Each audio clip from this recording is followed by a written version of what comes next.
Hello and welcome. It's a small but classy field of elite and junior women that's lining up for the second leg of the Steel 2015 South African Mountain Bike Cross Country Cup Series here at the Voortrekker Monument in Tshwane. In this field is a series leader, Candice Neertling, national champion Mariska Strauss, Sherry Vale, Britain's Isla Short, the Dane Melanie Deggan, Ashley Moffat, Bianca Hoare and Jessica Alcock. All of them chasing the possibility of qualifying for the 2016 Rio Olympic Games. The young compatriots joining the senior women at the back of the group as they would do 4 laps instead of the 5 of their more experienced mentors. Before the racing got underway though, we caught up with some of the riders to get their last thoughts. Yeah, we'll see how I feel. It's first race after Commonwealth, so very excited and a bit nervous, but very cool to be back on the racing. Every point counts towards Olympics as well, so awesome to see so many girls racing here. Fresh off a fairly storming ride at Epic last week, how are the legs feeling? We'll see how the race goes to see how the legs feeling. I got a bit sick after the race, so I haven't really been riding. But Epic was amazing with Mariska Strauss, one of the most inspiring riders out there. So it's going to be a great day and I wish everybody good luck. What's in store for the riders today? Quite a tough course. The design philosophy for the course was we focus on the flow of the course, the technical demand of the course and the physical demand of the course. Lots of flow, but very hard. We've got a fairly large international field coming through for this event today. How would this course compare to what they would be used to up in Europe? We have a complete natural track, wildspoor and footpaths. That differs. In Europe you normally run man-built tracks. So we've added some obstacles right at the end of the track.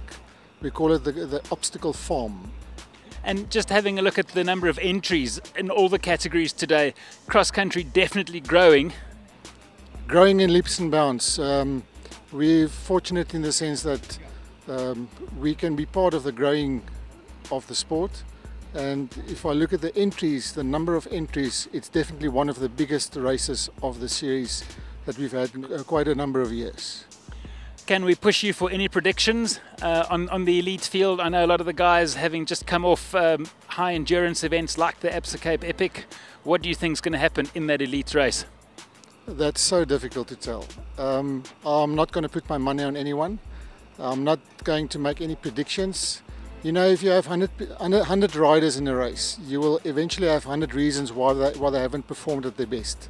So even though some of them would say that they have the Epic still in their legs, they're going to do everything and they have to do to be first over the finish line. Absolutely, as I say, it's always tough, you just go faster. It was time to get racing.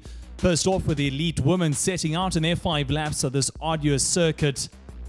And then just 10 minutes later, the junior women's fields would prepare for their start. All eager faces and ready for the challenge that lay ahead. 4 laps of racing for them. And off they went, leaving a trail of dust in their wake. Out in the women's elite fields, Mariska Strauss was leading the way in her national colours strip, followed by Candice Neertling and the Britain Isla Short. A battle on their hands for second place. In 4th place was the Dane Melanie Deggan, number 106. Sherry Vale and Bianca Hoare going through in 5th and 6th place respectively. Jessica Alcock and Ashley Moffat bringing up the back of the field in 7th and 8th place.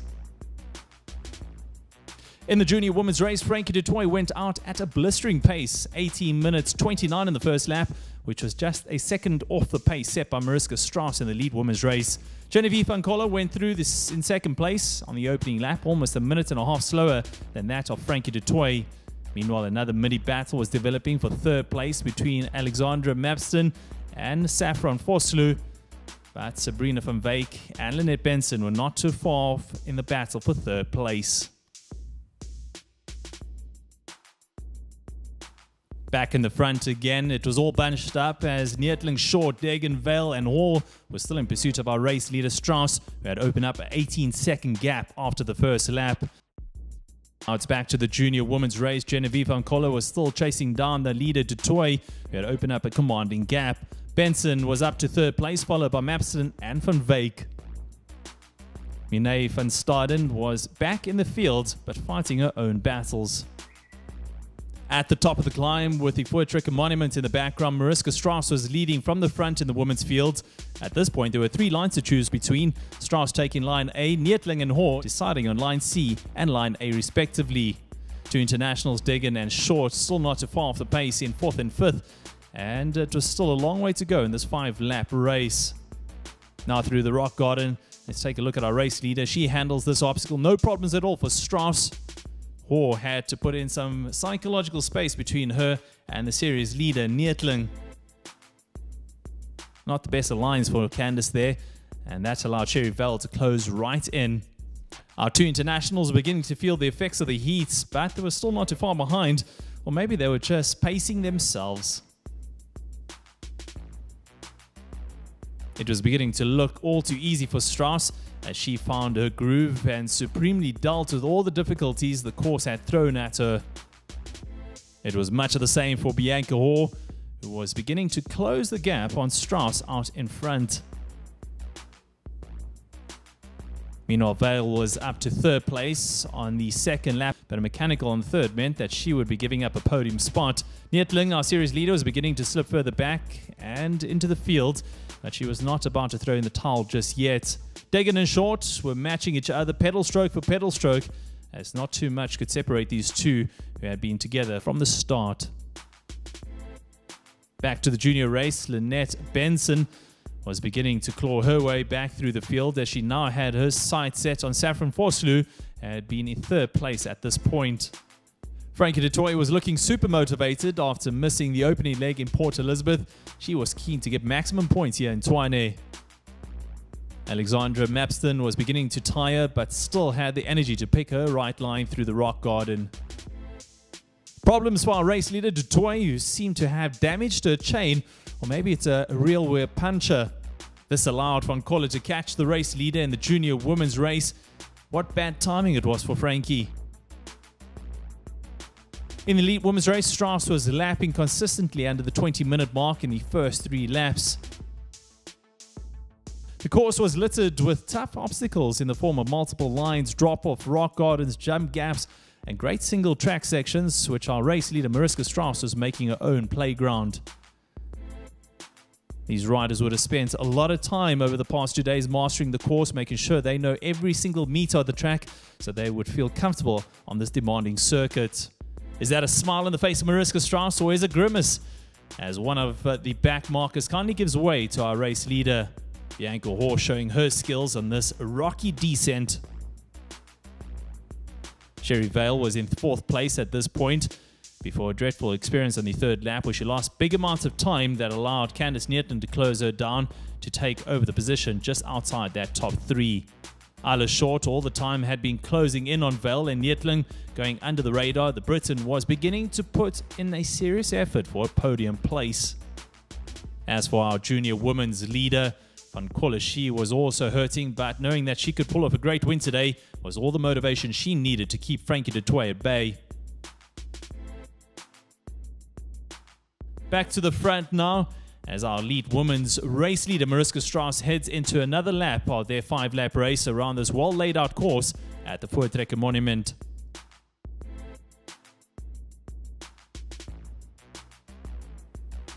Bianca Hoare missed consistency, was putting in lap time after lap time of around 20:45 to maintain, if not close in, on Mariska.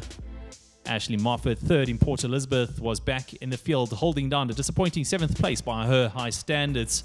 Hoare was going through for another lap. Meanwhile, there was another change further back in the field as Vale lost ground on both Neetling and Short. And here is Short now, who passed Vale and has now got Neetling in her sights for 3rd place. A shake of the head here from our junior world silver medalist, Melanie Deggan. It's really tough out here in South Africa. Out in front, it was a lap and a half remaining for our race leader, Mariska Strauss, but Bianca Hoare was now less than a minute back. Genevieve van Coller heading down to start her final lap in the lead of the junior women's race.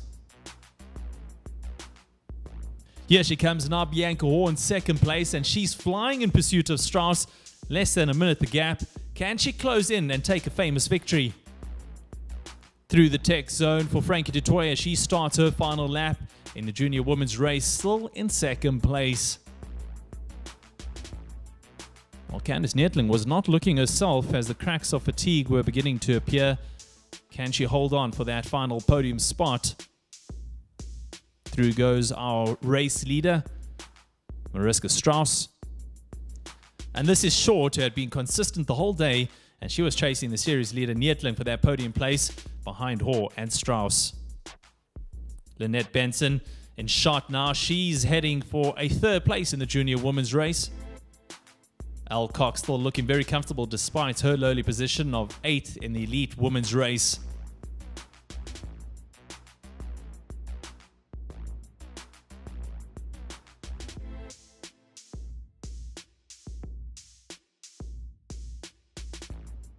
Moffat comes through asking for time gaps and how many laps still left in the race.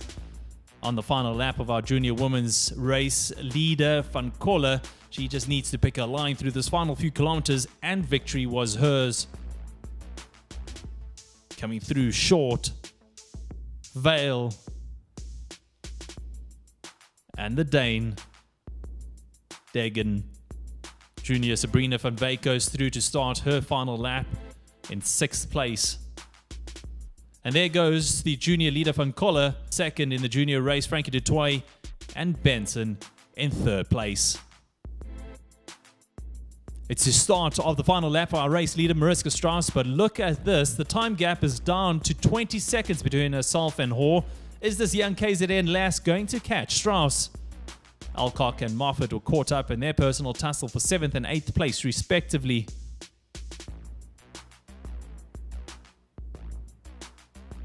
Back to the front of the race we go. And the big fight was on for the win. Strauss is still leading, but now she's going to need a big final surge to keep Hoare in 2nd place. Across the line comes Neethling in 3rd. But Short has all but caught her in the fight for the final podium spot.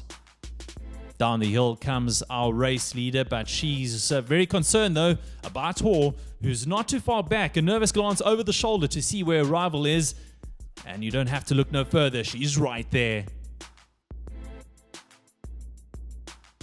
Well done to Genevieve van Coller as she takes the victory in the junior women's race in 1 hour, 25 minutes and 46 seconds. She makes it 2 wins in a row to top the standings with a maximum 400 points. With the winner of our junior women's race here at XCO number 2 for 2015, Genevieve van Coller. Genevieve, great win for you in the 2nd event in the series.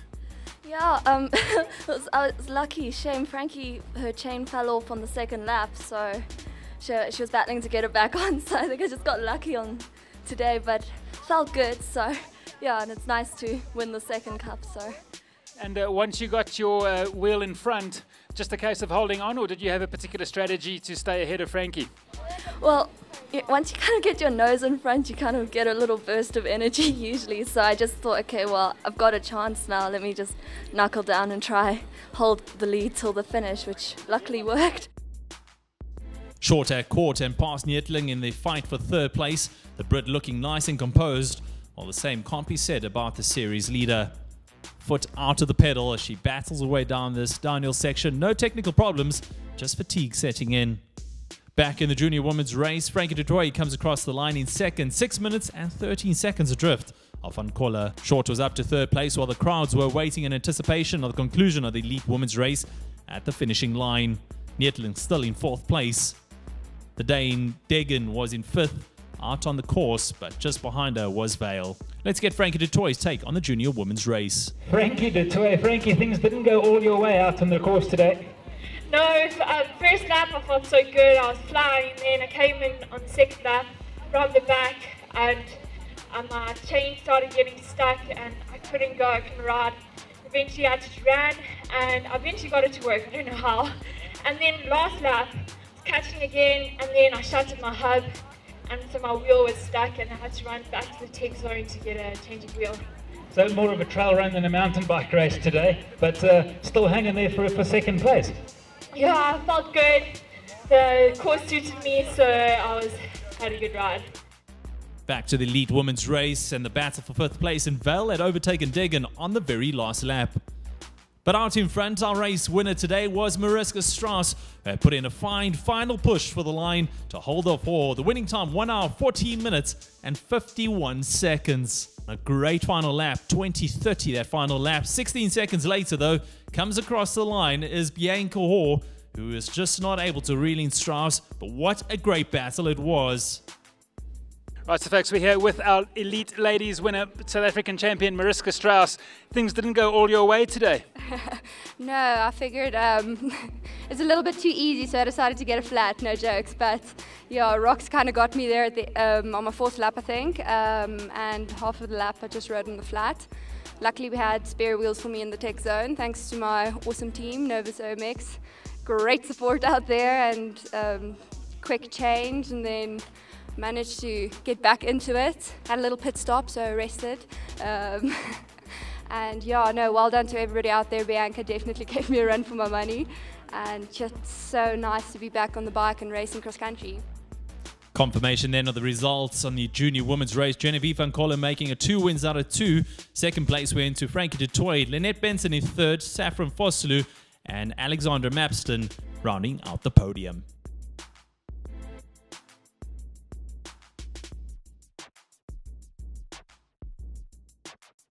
In the elite women's race, it was Mariska Strauss who took a valiant victory ahead of Bianca Hoare.